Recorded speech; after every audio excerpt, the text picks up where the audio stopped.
গণহত্যার বিচার লাগে এই আওয়ামী লীগ নির্বাচনে অংশ নিতে পারবে না।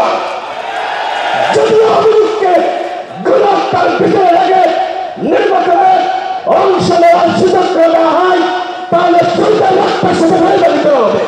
কিসের রাষ্ট্র সংস্কার করতে চাই? এখনো পর্যন্ত শহীদের প্রকৃত তালিকা আমরা কেউ হাতে পাইনি। এখনো পর্যন্ত কতজন ভালো আহত হয়েছে সেই সঠিক তালিকা বিগত 5 মাসের এই অন্তর্বর্তীকালীন সরকার তৈরি করতে পারে নাই।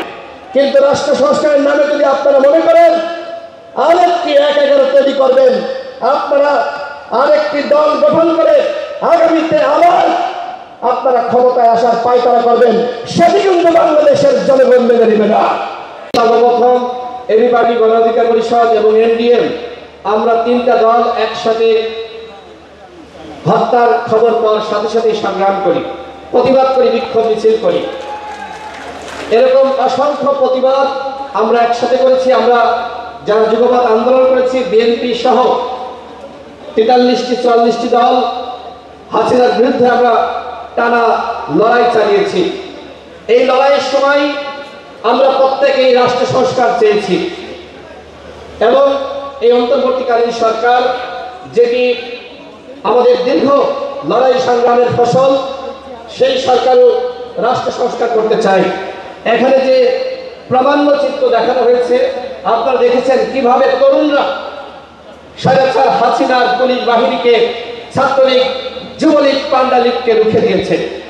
এই অভ্যুত্থানের যে চেতনা, প্রায় 2000 শহীদ, 30,000 আহত, তারা কেমন বাংলাদেশ চেয়েছিল? একটি নতুন বাংলাদেশ। এই নতুন বাংলাদেশ গঠন করা আমাদের সকলের দায়িত্ব।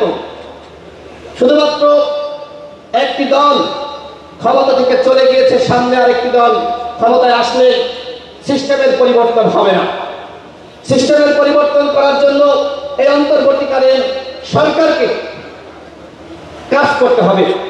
আমরা দেখতে পাচ্ছি এখনো পর্যন্ত আওয়ামী পান্ডাদেরকে গ্রেপ্তার করা হচ্ছে না, শেখ পরিবারের পান্ডাদেরকে গ্রেপ্তার করা হচ্ছে না। পুলিশের যারা সরাসরি ছাত্র জনতার বুকে গুলি চালিয়েছে সেই পান্ডাদেরকে গ্রেপ্তার করা হচ্ছে না। এখনো পর্যন্ত দেখতে পাচ্ছি যে আওয়ামী পান্ডারা বিভিন্নভাবে জামিন পেয়ে যাচ্ছে। আওয়ামী লীগের এমপিরা যারা গণহত্যার মাস্টার মাইন্ড, তারা জামিন পাচ্ছে। তাহলে এই অন্তর্বর্তীকালীন সরকার কিসের রাষ্ট্র সংস্কার করতে চায়? এখনো পর্যন্ত শহীদের প্রকৃত তালিকা আমরা কেউ হাতে পাইনি। এখনো পর্যন্ত কতজন ভালো আহত হয়েছে সেই সঠিক তালিকা বিগত 5 মাসের এই অন্তর্বর্তীকালীন সরকার তৈরি করতে পারে নাই। এখনো পর্যন্ত আপনারা দেখতে পাচ্ছেন জনগণ বাজারে গেলে অনেক অসহায় মানুষ, গরিব মানুষ, তারা চিৎকার করছে।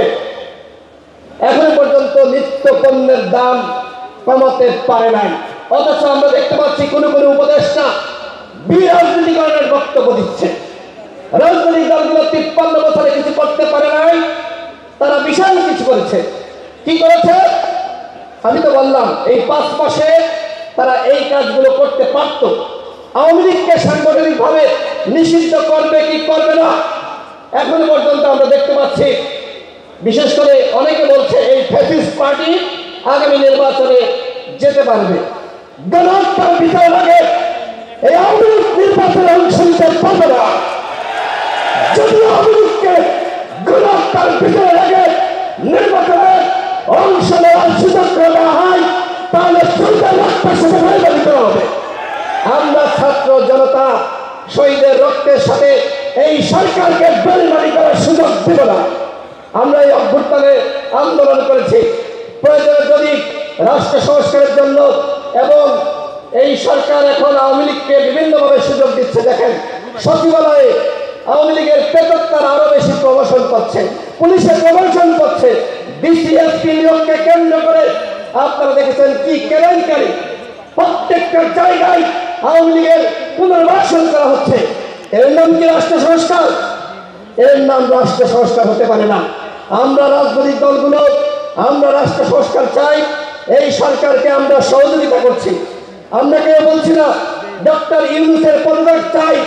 আমরা তাদের ভুলগুলো নিয়ে সমালোচনা করছি এই কারণে, যাতে করে তারা তাদের ভুলগুলো শুধরে তারা সঠিক পথে রাষ্ট্র সংস্কার করতে পারে। কিন্তু রাষ্ট্র সংস্কারের নামে যদি আপনারা মনে করেন আরেকটি ১/১১ তৈরি করবেন, আপনারা আরেকটি দল গঠন করে আগামীতে আবার আপনারা ক্ষমতায় আসার পায়তারা করবেন, সেটি কিন্তু বাংলাদেশের জনগণ মেনে নেবে না। আপনারা কাজ করুন, আমরা সহযোগিতা করব, কিন্তু এই যে দলগুলোর সাথে ৩-৪টি সংলাপ করলেন, সেই সংলাপের অর্জনটা কি আমি জানতে চাই। কি অর্জন আমাদের হয়েছে? এখনো পর্যন্ত একটি সঠিক রোডম্যাপ বা পরিকল্পনা আপনারা প্রকাশ করতে পারেন নাই। আনলিমিটেড কোনো কিছু ভালো না। আপনারা এখন যে চিন্তা করছেন আনলিমিটেড, কবে ক্ষমতা থেকে নামবেন, কবে নির্বাচন দিবেন, সেটি আমরা কেউ জানি না। এইভাবে পরিকল্পনাবিহীন একটি আনলিমিটেড সরকার বাংলাদেশের জনগণ দেখতে চায় না।